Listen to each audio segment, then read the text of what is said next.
आध्यात्मिक दृष्टि से एकादशी का महत्व सर्वविदित है। वर्तमान चिकित्सा जगत ने इसकी स्वीकारोक्ति को और सराहा है। तथापि एकादशी से संबंधित अनेकों जिज्ञासाएं हम सभी के हृदय में समय समय पर जागृत होती रहती हैं और उनके प्रामाणिक प्रासंगिक महत्व को हम समझना चाहते हैं। जैसे कौन सी तिथि, कब करें पारण काल, क्या है ग्रहण करने योग्य सिद्धांत और वस्तुएं, क्या ना ग्रहण करें, एकादशी व्रत का आविर्भाव क्या है, विभिन्न तिथियों से संबंधित कथाएं क्या हैं, और अंततः जो जानने योग्य है वो कैसे उदाहरण और कैसी घटनाएं भक्तों के जीवन काल में घटित हुई। पर आरंभ करने के लिए आज के सत्र में हम सभी एक झलक अपने आप को एकादशी की हिंदी तिथियां भारतीय हिंदू कैलेंडर पंचांग के मास और अंग्रेजी कैलेंडर में किस प्रकार सापेक्षिक है उसको यहाँ देखेंगे।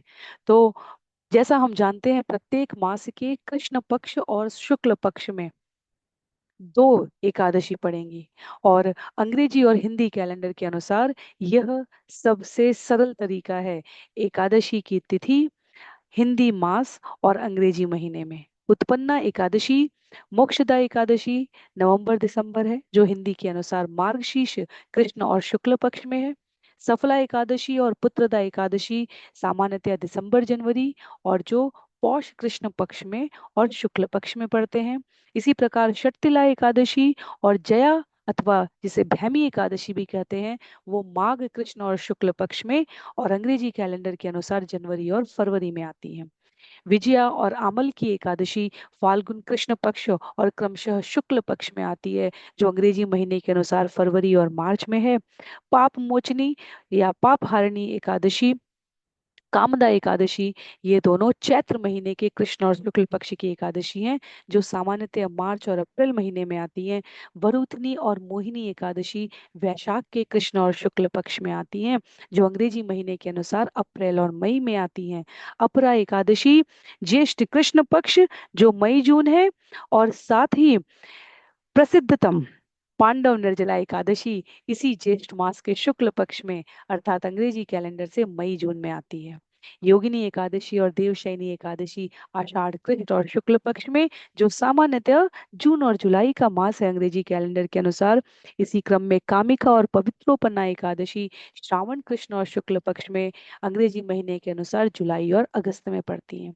अन्नदा एकादशी और पार्श्व एकादशी भाद्रपद कृष्ण और शुक्ल पक्ष में आती है, अंग्रेजी कैलेंडर में ये अगस्त और सितंबर का महीना होता है। इंदिरा एकादशी और पापानकुशा एकादशी आश्विन के कृष्ण और शुक्ल पक्ष में है, जो सामान्यतः सितंबर और अक्टूबर होता है।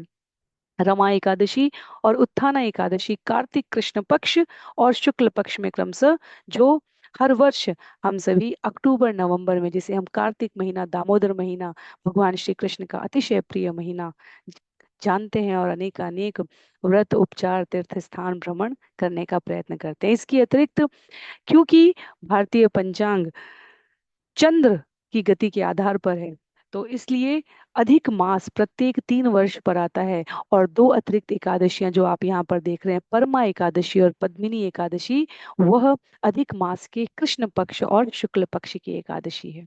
तो आज के लिए इतना ही। इन तिथियों को हिंदी पंचांग और अंग्रेजी कैलेंडर के सापेक्ष समझने के उपरांत जिस प्रश्नोत्तरी की सूची को हमने बिल्कुल आरंभ में देखा,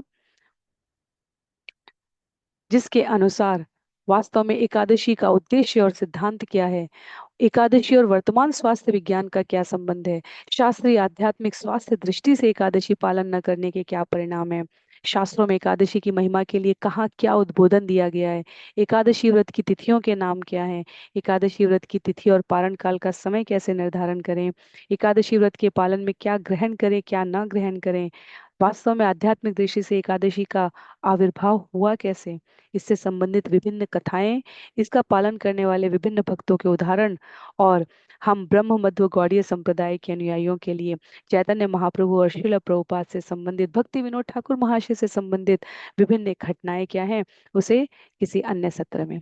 आज के लिए इतना ही। सभी को बहुत बहुत आभार। हरे कृष्णा।